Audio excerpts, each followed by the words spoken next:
ആകാശവാണി.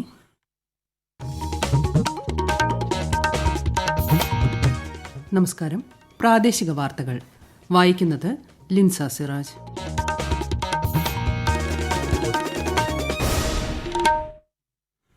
പ്രധാന വാർത്തകൾ. കേന്ദ്രമന്ത്രിമാരായ സ്മൃതി ഇറാനിയും വി മുരളീധരനും 2 ദിവസത്തെ സന്ദർശനത്തിനായി സൗദി അറേബ്യയിൽ. ഈ വർഷത്തെ ഹജ്ജ് സംബന്ധിച്ച ഉടമ്പടിയിൽ ഒപ്പുവയ്ക്കും. ഏറ്റവും ദുർബലരായ ജനവിഭാഗങ്ങളിലേക്ക് കൂടി വികസനം എത്തിക്കുക എന്നതാണ് കേന്ദ്ര സർക്കാരിന്റെ ലക്ഷ്യമെന്ന് കേന്ദ്രമന്ത്രി ഹർദീപ് സിംഗ് പുരി. കേരളം ഏറ്റവും മികച്ച മനുഷ്യവിഭവശേഷിയുള്ള സംസ്ഥാനമെന്ന് മന്ത്രി എം.ബി. രാജേഷ്. 62ാമത് സംസ്ഥാന സ്കൂൾ കലോത്സവത്തിന് നാളെ തിരശ്ശീല വീഴും. സ്വർണ്ണക്കപ്പിനായുള്ള കടുത്ത പോരാട്ടവുമായി കണ്ണൂരും കോഴിക്കോടും. ഇന്ത്യ ഓസ്ട്രേലിയ വനിതാ T20 ക്രിക്കറ്റ് പരമ്പരയിലെ 2ാം മത്സരം രാത്രി 7-ന് നവി മുംബൈയിൽ. വാർത്തകൾ വിശദമായി. വികസിത് ഭാരത് സങ്കൽപ് യാത്രയുടെ ഗുണഭോക്താക്കളുമായി പ്രധാനമന്ത്രി നരേന്ദ്രമോദി നാളെ വീഡിയോ കോൺഫറൻസിംഗിലൂടെ സംവദിക്കും. രാജ്യത്തുടനീളമുള്ള ആയിരക്കണക്കിന് ഗുണഭോക്താക്കൾ പരിപാടിയിൽ ചേരും. തദവസരത്തിൽ അദ്ദേഹം സമ്മേളനത്തെ അഭിസംബോധന ചെയ്യുകയും ചെയ്യും. കേന്ദ്രമന്ത്രി സ്മൃതി ഇറാനിയും കേന്ദ്ര സഹമന്ത്രി വി മുരളീധരനും 2 ദിവസത്തെ സന്ദർശനത്തിനായി സൗദി അറേബ്യയിലെത്തി. ജിദ്ദയിൽ 2024 ഉഭയകക്ഷി ഹജ്ജ് ഉടമ്പടി ഒപ്പുവയ്ക്കുന്നതിനും കൈമാറ്റം ചെയ്യുന്നതിനുമുള്ള പ്രതിനിധി സംഘത്തെയാണ് ശ്രീമതി ഇറാനി നയിക്കുന്നത്. സൗദി അറേബ്യയിലെ ഹജ്ജ് ഉംറ കാര്യമന്ത്രിയുമായും കേന്ദ്രമന്ത്രി ഉഭയകക്ഷി ചർച്ച നടത്തും. വരാനിരിക്കുന്ന ഹജ്ജുമായി ബന്ധപ്പെട്ട വിഷയങ്ങളിൽ ചർച്ചകൾ നടക്കും. ഇന്ത്യൻ ബിസിനസ് സമൂഹവുമായും സൗദി അറേബ്യയിലെ ഇന്ത്യൻ പ്രവാസികളുമായും പ്രതിനിധി സംഘം കൂടിക്കാഴ്ച നടത്തും. സ്ത്രീകൾ നയിക്കുന്ന വികസനം, അഴിമതിരഹിത ഇന്ത്യ എന്നീ 2 സുപ്രധാന ലക്ഷ്യങ്ങളിലേക്ക് രാജ്യം നീങ്ങുകയാണെന്ന് കേന്ദ്രമന്ത്രി പീയൂഷ് ഗോയൽ. ചെന്നൈയിൽ നടന്ന ആഗോള നിക്ഷേപക സംഗമം ഉദ്ഘാടനം ചെയ്യുകയായിരുന്നു അദ്ദേഹം. കഴിഞ്ഞ 10 വർഷത്തിനിടെ ശക്തമായ സമ്പദ് വ്യവസ്ഥയുമായി രാജ്യം ആഗോളതലത്തിൽ 5ാം സ്ഥാനത്തേക്ക് ഉയർന്നുവെന്നും അദ്ദേഹം കൂട്ടിച്ചേർത്തു. 43% സ്ത്രീ തൊഴിലാളികൾ എന്ന തമിഴ്നാടിന്റെ നേട്ടത്തെ കേന്ദ്രമന്ത്രി അഭിനന്ദിച്ചു. ഏറ്റവും ദുർബലരായ ജനവിഭാഗങ്ങളിലേക്ക് കൂടി വികസനം എത്തിക്കുക എന്നതാണ് കേന്ദ്ര സർക്കാരിന്റെ വികസന സങ്കല്പമെന്ന് കേന്ദ്രമന്ത്രി ഹർദീപ് സിംഗ് പുരി. പാലക്കാട് പ്രസ് ക്ലബിൽ നടന്ന വാർത്താസമ്മേളനത്തിൽ സംസാരിക്കുകയായിരുന്നു അദ്ദേഹം. ആനുകൂല്യങ്ങൾ ലഭിക്കുന്നതിന് പൌരന്മാർക്ക് വിവിധ ഓഫീസുകളെ സമീപിക്കേണ്ടി വന്നിരുന്നു. എന്നാൽ വികസിത് ഭാരത് സങ്കൽപ് യാത്ര വികസനത്തിന്റെ നേട്ടങ്ങൾ പൌരന്മാർക്ക് നേരിട്ട് എത്തിച്ചുവെന്നും ശ്രീ ഹർദീപ് സിംഗ് പുരി പറഞ്ഞു. ലഭ്യത, താങ്ങാനാവുന്ന വില, സുസ്ഥിരത എന്നിവയാണ് സർക്കാരിന്റെ പ്രാഥമിക പരിഗണനകളെന്നും കേന്ദ്രമന്ത്രി വ്യക്തമാക്കി. കേന്ദ്ര ക്ഷേമ പദ്ധതികളുടെ പ്രചാരണാർത്ഥം സംഘടിപ്പിക്കുന്ന വികസിത് ഭാരത് സങ്കൽപ് യാത്ര സംസ്ഥാനത്ത് പുരോഗമിക്കുന്നു. ഇന്ന് രാവിലെ പാലക്കാട് മങ്കര ഗ്രാമപഞ്ചായത്തിൽ നടന്ന പരിപാടി കേന്ദ്രമന്ത്രി ഹർദീപ് സിംഗ് പുരി ഉദ്ഘാടനം ചെയ്തു. PM ഉജ്ജ്വല യോജന ഗുണഭോക്താക്കൾക്ക് പാചകവാതക കണക്ഷൻ വിതരണവും മന്ത്രി നിർവഹിച്ചു. ഇടുക്കിയിലെ തോട്ടം മേഖലയായ ഉടുമ്പൻചോല ഗ്രാമപഞ്ചായത്തിലും വികസിത് ഭാരത് സങ്കൽപ് യാത്രയെത്തി. ഉടുമ്പൻചോല കമ്മ്യൂണിറ്റി ഹാളിൽ ചേർന്ന സമ്മേളനം ഗ്രാമപഞ്ചായത്ത് സെക്രട്ടറി അജി ടി ഉദ്ഘാടനം ചെയ്തു. കേന്ദ്ര പദ്ധതി ഗുണഭോക്താക്കൾ അനുഭവം പങ്കുവച്ചു.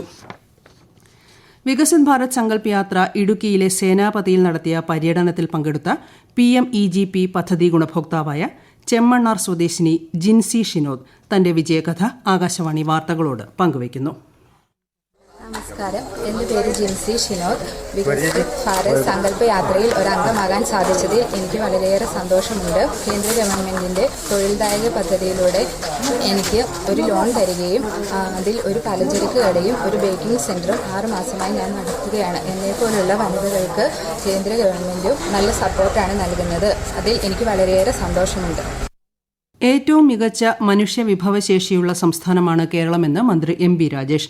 ലോകത്തിലെ ഏറ്റവും മികച്ച ഏത് തൊഴിലവസരവും സ്വന്തമാക്കാൻ കഴിവുള്ളതിനാലാണ് മലയാളികൾ വിദേശത്തേക്ക് പോകുന്നതെന്ന് മന്ത്രി പറഞ്ഞു. സംസ്ഥാനത്തെ സ്കൂൾ വിദ്യാഭ്യാസത്തിന്റെയും തൊഴിൽ പരിശീലനത്തിന്റെയും മേന്മ കൊണ്ടാണ് ഇത് സാധ്യമാകുന്നതെന്നും അദ്ദേഹം കൂട്ടിച്ചേർത്തു. തിരുവനന്തപുരത്ത് ദീൻ ദയാൽ ഉപാധ്യായ ഗ്രാമീൺ കൌശല യോജന പദ്ധതിയിലെ പൂർവ്വ വിദ്യാർത്ഥികളുടെ സംഗമമായ ടാലന്റോ 2024 ഉദ്ഘാടനം ചെയ്യുകയായിരുന്നു അദ്ദേഹം. ദീൻ ദയാൽ ഉപാധ്യായ ഗ്രാമീൺ കൌശല യോജന പദ്ധതിയിലൂടെ ജോലി ലഭിച്ച 3000-ഓളം പേർ പരിപാടിയിൽ പങ്കെടുത്തു. വണ്ടിപ്പെരിയാർ പെൺകുട്ടിയുടെ പിതാവിനെ ആക്രമിച്ച കേസിൽ പ്രതി പാൽരാജിന്റെ അറസ്റ്റ് പോലീസ് രേഖപ്പെടുത്തി. മരണാനന്തര ചടങ്ങിൽ പങ്കെടുക്കാൻ പോയ പെൺകുട്ടിയെയും പിതാവിനെയും മുത്തച്ഛനെയും വധിക്കണമെന്ന ഉദ്ദേശത്തോടെ കരുതിക്കൂട്ടി പാൽരാജ് ആക്രമിക്കുകയായിരുന്നു എന്നാണ് പോലീസിന്റെ കണ്ടെത്തൽ. രാവിലെ തെളിവെടുപ്പ് നടത്തിയ ശേഷം പാൽരാജിനെ പീരുമേട് കോടതിയിൽ ഹാജരാക്കി റിമാൻഡ് ചെയ്തു. എന്നാൽ കേസ് അടിസ്ഥാനരഹിതമാണെന്ന് ആരോപിച്ച് പാൽരാജിന്റെ ബന്ധുക്കൾ രംഗത്തെത്തി. വണ്ടിപ്പെരിയാർ കേസിൽ സർക്കാർ പ്രതിയുടെ സംരക്ഷകരായി മാറിയെന്ന് AICC general secretary KC Venugopal MP. കേസിൽ പോലീസിന്റെ ഭാഗത്തുണ്ടായത് വൻ വീഴ്ചയാണെന്നും അദ്ദേഹം കുറ്റപ്പെടുത്തി. KPCCയുടെ നേതൃത്വത്തിൽ വണ്ടിപ്പെരിയാറിൽ സംഘടിപ്പിച്ച സ്ത്രീ ജ്വാല റാലിയുടെ ഭാഗമായി നടത്തിയ പൊതുസമ്മേളനം ഉദ്ഘാടനം ചെയ്യുകയായിരുന്നു അദ്ദേഹം. മറ്റ് സംസ്ഥാനങ്ങൾ അയോധ്യയിലെ രാമക്ഷേത്രത്തിന്റെ പ്രതിഷ്ഠാദിനം വിപുലമായി ആഘോഷിക്കുന്ന കോൺഗ്രസ് കേരളത്തിലും നിലപാട് വ്യക്തമാക്കണമെന്ന് BJP സംസ്ഥാന അധ്യക്ഷൻ K. സുരേന്ദ്രൻ. തിരുവനന്തപുരത്ത് വാർത്താസമ്മേളനത്തിൽ സംസാരിക്കുകയായിരുന്നു അദ്ദേഹം. ജനുവരി 22-ന് കർണാടകയിൽ കോൺഗ്രസ് വിജയ ദിവസമായാണ് കൊണ്ടാടുന്നത്. എന്നാൽ കേരളത്തിലെ നേതാക്കൾ ഇതിൽ അഭിപ്രായം പറയാത്തത് എന്താണെന്നും അദ്ദേഹം ചോദിച്ചു. എല്ലാ ക്ഷേത്ര പരിസരത്തും ശുചീകരണ പ്രവർത്തനങ്ങൾ നടത്തുകയും രാമജ്യോതി തെളിയിക്കുകയും ചെയ്യുമെന്നും ശ്രീ സുരേന്ദ്രൻ പറഞ്ഞു. ഈ വാർത്തകൾ ആകാശവാണിയിൽ നിന്ന്. ആകാശവാണി വാർത്തകളും വാർത്താധിഷ്ഠിത പരിപാടികളും all India radio news Thiruvananthapuram എന്ന യൂട്യൂബ് ചാനലിൽ ലഭ്യമാണ്. കൂടുതൽ വാർത്തകൾക്കായി @all India radio news Thiruvananthapuram എന്ന ഫേസ്ബുക്ക് പേജും @AER_News_TVM എന്ന എക്സ് ഹാൻഡിലും സന്ദർശിക്കാം. 62ാമത് സംസ്ഥാന സ്കൂൾ കലോത്സവത്തിന് നാളെ തിരശ്ശീല വീഴും. മത്സരങ്ങൾ അവസാന ഘട്ടത്തിലേക്ക് എത്തി നിൽക്കെ സ്വർണ്ണക്കപ്പിനായുള്ള പോരാട്ടം ശക്തമാവുകയാണ്. 239 മത്സരങ്ങളിൽ 190 എണ്ണം പൂർത്തിയായി. 796 പോയിന്റുമായി നിലവിൽ കണ്ണൂരാണ് ഒന്നാമത്. 791 പോയിന്റുമായി കോഴിക്കോട് രണ്ടാം സ്ഥാനത്തും 785 പോയിന്റുമായി പാലക്കാട് മൂന്നാം സ്ഥാനത്തുമാണ്. തൃശൂർ, മലപ്പുറം ജില്ലകളാണ് തൊട്ടുപിന്നിൽ. മകരവിളക്കിനായി വിപുലമായ ഒരുക്കങ്ങളോടെ KSRTC. തിരക്ക് പരിഗണിച്ച് 10 ചെയിൻ സർവീസുകൾ, 16 ദീർഘദൂര സർവീസുകൾ എന്നിവ അധിക സർവീസ് നടത്തും. ഈ മാസം 15-ന് സംസ്ഥാനത്തെ എല്ലാ ഡിപ്പോകളിൽ നിന്നുമായി 800 ബസ്സുകൾ പമ്പയിലെത്തിക്കും. ചരിത്രപ്രസിദ്ധമായ എരുമേലി പേട്ടതുള്ളലിന്റെ ഒരുക്കങ്ങൾ പൂർത്തിയാവുന്നു. ഈ മാസം 11-ന് വൈകുന്നേരം എരുമേലിയിൽ നിന്നാണ് ഘോഷയാത്ര ആരംഭിക്കുന്നത്. വിശദാംശങ്ങളുമായി ആകാശവാണി കോട്ടയം ജില്ലാ പ്രതിനിധി ടോം മാത്യു. മതസാഹോദര്യവും ഭക്തിയും നിറയുന്ന എരുമേലി ചന്ദനക്കുടത്തിനും പേട്ടതുള്ളലിനും ഒരുക്കങ്ങൾ ദ്രുതഗതിയിൽ നടക്കുന്നു. ദേവസ്വം ബോർഡിന്റെയും ജമാഅത്തിന്റെയും വിവിധ സർക്കാർ വകുപ്പുകളുടെയും നേതൃത്വത്തിലാണ് ഒരുക്കങ്ങൾ പൂർത്തിയാവുന്നത്. 11-ാം തീയതി വ്യാഴാഴ്ച വൈകിട്ട് എരുമേലി നൈനാർ മസ്ജിദിൽ നിന്ന് ചന്ദനക്കുട ഘോഷയാത്ര ആരംഭിക്കും. എരുമേലി പേട്ട ശാസ്താക്ഷേത്രത്തിലും ധർമ്മശാസ്താ ക്ഷേത്രത്തിലും ആചാരാനുഷ്ഠാനങ്ങളോടെ ചന്ദനക്കുട ഘോഷയാത്രയെ സ്വീകരിക്കും. 12-ാം തീയതി വെള്ളിയാഴ്ച രാവിലെ പേട്ട ശാസ്താക്ഷേത്രത്തിൽ നിന്ന് ആരംഭിക്കുന്ന അമ്പലപ്പുഴ സംഘത്തിന്റെ പേട്ടതുള്ളലിന് നൈനാർ മസ്ജിദിൽ സ്വീകരണം നൽകും. ഉച്ചകഴിഞ്ഞ് ആലങ്ങാട് സംഘത്തിന്റെ പേട്ടതുള്ളൽ നടക്കും. സംസ്ഥാനത്ത് അടുത്ത 2 ദിവസം ഒറ്റപ്പെട്ട ഇടങ്ങളിൽ ഇടിമിന്നലോട് കൂടിയ മഴയ്ക്ക് സാധ്യതയെന്ന് കേന്ദ്ര കാലാവസ്ഥാ വകുപ്പ്. പത്തനംതിട്ട, കോട്ടയം, എറണാകുളം, ഇടുക്കി എന്നീ ജില്ലകളിൽ ഇന്ന് മഞ്ഞ ജാഗ്രത പ്രഖ്യാപിച്ചു. ഇടുക്കി, മലപ്പുറം ജില്ലകളിൽ നാളെയും ഒറ്റപ്പെട്ട ശക്തമായ മഴയ്ക്ക് സാധ്യതയെന്നാണ് മുന്നറിയിപ്പുള്ളത്. അതേസമയം കേരള, തെക്കൻ തമിഴ്നാട് തീരങ്ങളിൽ ഇന്ന് അർദ്ധരാത്രി വരെ ശക്തമായ തിരമാലയ്ക്കും കടലാക്രമണത്തിനും സാധ്യതയുള്ളതായി ദേശീയ സമുദ്രസ്ഥിതി പഠന ഗവേഷണ കേന്ദ്രം മുന്നറിയിപ്പ് നൽകി. ഓസ്ട്രേലിയക്കെതിരായ വനിതാ T20 ക്രിക്കറ്റ് പരമ്പരയിലെ 2ാം മത്സരം ഇന്ന്. 3 മത്സരങ്ങളടങ്ങിയ പരമ്പരയിലെ ആദ്യ കളിയിൽ 9 വിക്കറ്റ് ജയം നേടിയ ടീം ഇന്ത്യയ്ക്ക് ഇന്ന് ജയിച്ചാൽ പരമ്പര സ്വന്തമാക്കാം. രാത്രി 7 മണിക്ക് മുംബൈയിലാണ് മത്സരം. രഞ്ജി ട്രോഫി ക്രിക്കറ്റിൽ കേരളത്തിനെതിരെ ഉത്തർപ്രദേശിന് 278 റൺസിന്റെ 2ാം ഇന്നിംഗ്സ് ലീഡ്. 3ാം ദിവസം ബാറ്റിംഗ് പുനരാരംഭിച്ച കേരളം 243 റൺസ് എടുക്കുന്നതിനിടെ എല്ലാവരും പുറത്തായി. കൊച്ചി വിമാനത്താവളത്തിൽ 2 ദശാബ്ദത്തിലേറെയായി കാർഗോ കയറ്റിറക്ക് തൊഴിലിൽ ഏർപ്പെട്ടിരുന്ന അസംഘടിത തൊഴിലാളികൾക്കായി സഹകരണ സൊസൈറ്റി പ്രവർത്തനം തുടങ്ങി. അസംഘടിത മേഖലയിൽ ജോലി ചെയ്യുന്നവരുടെ ദീർഘകാലത്തെ സ്വപ്നമാണ് യാഥാർത്ഥ്യമായതെന്ന് മന്ത്രി P. രാജീവ് പറഞ്ഞു.